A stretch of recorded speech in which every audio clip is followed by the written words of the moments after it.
Capecast.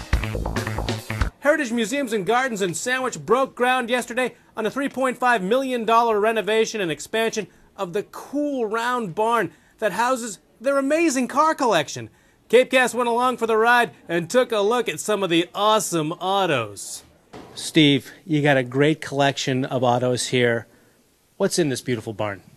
We have 35 cars at any given time. We have a specialty exhibit downstairs, the 100th anniversary of the Model T.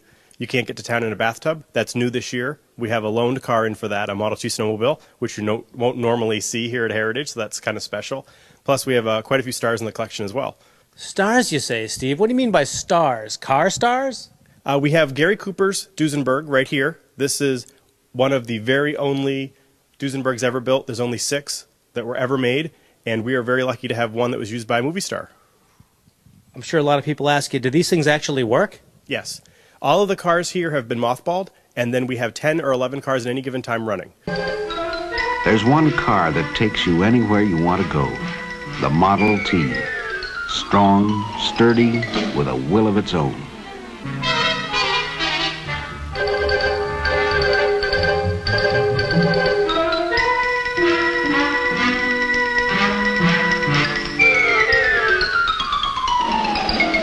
Now, those Model Ts were like the supercar maybe of all time, right? They were used for all kinds of different things. We have the adaptability is a big theme in our exhibit. We have pictures of them hauling 8,000 pounds of hay. We have them converted into snowmobiles. We have them turned into a sawmill down on the other side of the exhibit.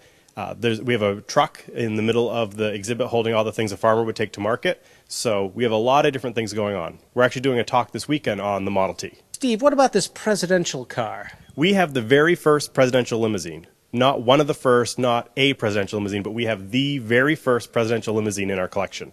We're very lucky. It was President Taft's, and since they no longer allow private sales of presidential limos, the pool will never get any bigger, and so we're lucky that we have the first. We have the white steamer that was used by President Taft. And he was a pretty big guy. Is that a pretty big car? It's a huge car. It's about 7,000 pounds, about 21 feet long, so it was definitely built big enough for him and all his entourage. And what do you drive in your regular life? I drive a little tiny compact because the gas mileage is so great. So I have to kind of get used to driving the big things every so often. So when you go out in the parking lot at the end of a tough day at work, do you sometimes say, oh, rats? I start hitting the wrong levers and thinking that I'm driving a standard when I'm driving an automatic, or thinking I have to turn the magneto on when all I have to do is turn the key. So I do have to get my head back into the modern stuff sometimes.